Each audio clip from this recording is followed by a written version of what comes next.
check muna tayo sa ating starting sugar level. Ang starting sugar level natin is 152. 152 ang ating starting sugar level mga ka-diabetes. Yes, this another video ay itry natin ang tinapay. May nag-PM sa akin at isa sa ating mga kapatid na ang sabi niya itry daw ang tinapay at sana daw yung mataas ang sugar level ko. At sana naman kontento ka sa starting sugar level ko na 152. Pero kung ako sa inyo, kung nasa bahay lang kayo, mas mabuti kumain na lang kayo ng kanin dahil sigurado ay mabubusog kayo kaysa sa tinapay. Mapadami ang kain mo pero hindi ka mabubusog at siguradong bonggang-bongga ang sugar level mo. At isang oras na ay kailangan na natin i-check ang ating sugar level matapos tayo kumain ng isang pirasong tinapay. 181 ang naging resulta.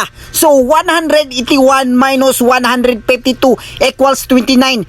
29 ang dinagdag sa aking sugar level sa isang pirasong tinapay. Sana ay naintindihan nyo ang sinabi ko kanina.